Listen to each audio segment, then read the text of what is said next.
Bonjour la team rue des joueurs, je suis content de vous retrouver pour cette carte. On aura quand même beaucoup trop de matchs à traiter. Il y en aura 13. Vaut mieux partir sur les confiances, on va dire, du jour et pas trop s'éparpiller. Euh, on va partir avec Unibet aujourd'hui. Unibet qui vous propose un bonus de 100 euros en crédit de jeu non retirable si votre pari est perdant.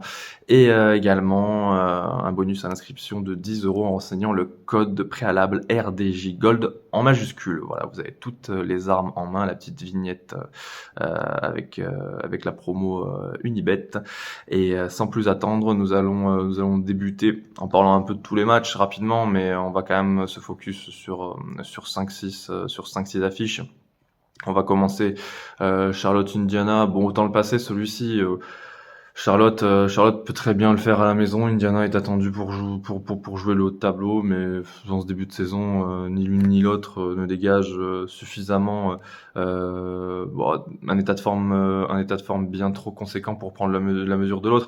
Indiana, c'est top 3 conférence Est, mais le bilan n'est même pas positif. Bon, c'est un peu toute la magie en ce moment de la conférence Est. Détroit, Atlanta, en revanche, celui-ci est très intéressant. Atlanta, je trouve cette équipe bien plus structurée. C'est une formation qui, en cas de victoire ce soir, pourrait obtenir un bilan neutre et faire en sorte de rester dans le top 5 de la conférence Est et pourquoi pas rester top 4. Et face à Détroit, vous connaissez Détroit, hein, ça fait 3 fois 15e sur les 4 dernières années en conférence Est. Je pense que pour moi, ce serait peut-être ma petite confiance de la soirée, cette victoire d'Atlanta qui va flirter avec les deux avec le temps en temps réglementaire.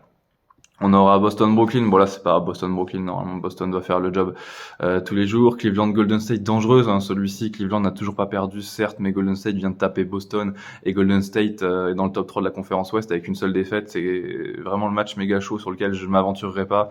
Dallas-Phoenix, c'est pareil. Ça me fait un peu flipper.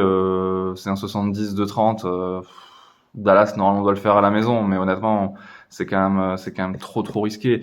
New York Milwaukee, je pense que je vais prendre le Milwaukee plus 7 à 1,74 en croisant les doigts pour que Giannis joue ce match, parce que si c'est pas le cas, ça va être très chaud. Milwaukee s'est réveillé hier soir et New York concrètement depuis le début de l'année, c'est assez foireux, hein. Ils sont sur 3 victoires, 4 défaites. Pour l'instant, la maillot elle prend pas, et du côté de Milwaukee, on sait très bien qu'ils vont pas rester 14e, ils vont pas rester 13e de conférence Est, c'est impossible.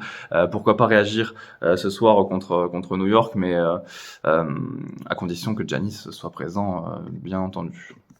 On va poursuivre. Il y aura également un Memphis Wizards, 1,45 de 78.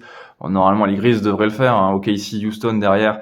OKC trop solide, mais ils ont quand même perdu contre des Nuggets de Denver privés de Jamal Murray et Aaron Gordon la nuit dernière. Est-ce que ça n'a pas marqué une sorte de série négative à venir? On verra bien. En tout cas, celui-ci est quand même assez risqué. Denver Miami, là je vais quand même m'y aventurer. Denver à la maison, j'ai tendance à leur faire une totale confiance, d'autant plus que Jamal Murray pourrait revenir, hein. Il est passé incertain ce soir. On aura également un Minnesota-Portland, celui-ci, 2 équipes en back-to-back, hein, d'ailleurs. Normalement, Minnesota doit le faire, hein. Grosse prestation d'ailleurs de Gobert, hein, à souligner la nuit dernière. On aura également un Lakers Sixers. Là, c'est pareil, j'ai tenté le Sixers plus 10. Je trouve que les Lakers, globalement, c'est l'équipe bien surcotée. Et logiquement, je pense que les Sixers plus 10, ça tourne autour des 1,60, malgré le fait qu'il n'y ait pas de Joe Embiid ni Tyrese Maxey. Mais Paul George prend les choses en main en ce moment. Et plus 10, ça me paraît quand même large face à des Lakers qui, comme je vous l'ai dit, sont globalement surcotés. Ils vont quand même, cette année, ils vont faire comme d'hab, hein, ils vont faire 12, 11, 10 ou 9 ou 8, mais ils iront pas plus loin, je pense. Et on va terminer avec les Kings contre les Clippers. Je vois bien les Kings temps réglementaire, les Kings à la maison, c'est tout le temps une assurance. C'est l'assurance Tourix. Les Clippers, on le sait, ils ont perdu énormément avec la perte de Paul George. Et ils ont également Kawhi qui est forfait pour cette rencontre. Mo Bamba, PJ Tucker ne joueront pas. Les Kings à la maison, en plus, ça va beaucoup mieux. Les Kings, 5 victoires, 3 défaites. Première partie de tableau à l'ouest, ça devrait gagner. Voilà, j'en ai terminé avec cette carte. N'oubliez pas que les jeux d'argent sont interdits aux mineurs. Et moi, je vous dis, je l'espère à lundi, ou sinon ce sera quelqu'un d'autre qui prendra le relais dans la mesure où je pars en congé. Ciao, ciao!